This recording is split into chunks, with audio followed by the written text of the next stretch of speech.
Hey everyone, welcome to Sam's Sports Corner episode 32. I know it's been a long time since I've done any post, so we're going to jump right into it. I don't know about you, but I've already hit football withdrawal for the NFL. And since it's only summer, you ask, well, what are you going to do? Well, the good news is last week the CFL started.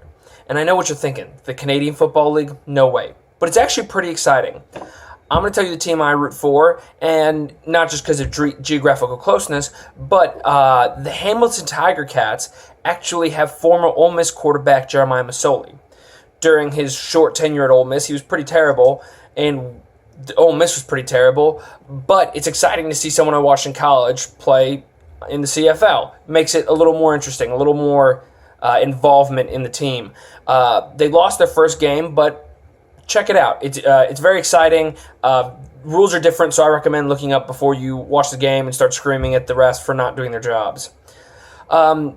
Speaking of the CFL, recently cut by the Saskatchewan Roughriders, Vince Young was on a sports show today and went on a cuss word-laced rant about how it's garbage that Ryan Fitzpatrick has a job and he doesn't in the NFL. We're going to do this one by the numbers because I think it's total crap. This is some crybaby BS. Vince Young, in his NFL career, was 46-51, 57.9% completion rate. And in his last 3 years in the NFL, he played for 3 different teams. Never actually on the field. He made it onto a roster and then got cut.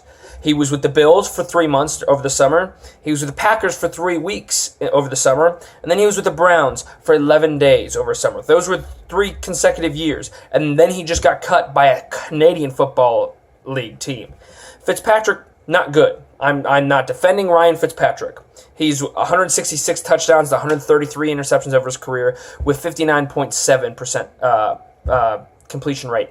He's not good. He just went to the Tampa Bay Buccaneers. And I'm not defending Ryan Fitzpatrick. I'm just saying Vince Young needs to take his mother's titty out of his mouth and quit crying. And if you want to play in the NFL like a big boy, then you need to put on your big boy pants and get better. Simple as that. I would take Ryan Fitzpatrick. I would take Mike Glennon. I would take Colin Kaepernick over Vince Young.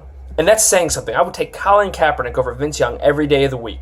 So quit crying like a big baby and get better or leave football. That's simple.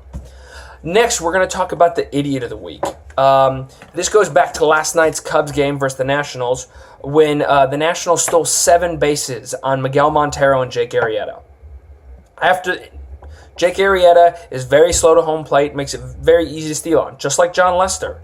John Lester, not so slow to home plate, but can't pick anyone off. So runners feel that they can run. Well, Miguel Montero goes off and talks about how it's not his fault, that it's Jake Arrieta's fault, forgetting that he made, I think, 3 or 4 horrible throws trying to pick people off and boasts a 0 out of 31 attempts. He has picked 0 people off out of 31 attempts to pick people off stealing, and blames it all on Jake Arrieta. Oh, it's hard, and I can't believe it goes on me, this, that, and the other. Crying like a bitch. Well, he's an idiot because Anthony Rizzo then called him out on the Bush League bullshit that is and said he was a selfish player. This is not the first time he's publicly talked about other players or management in the locker room to the press. This is stuff you need to deal with inside the locker room. Doesn't. He goes to the press, cries like an idiot, and today the Cubs designated him for free agency. He's gone because he's an idiot, because he's selfish, and that's toxic.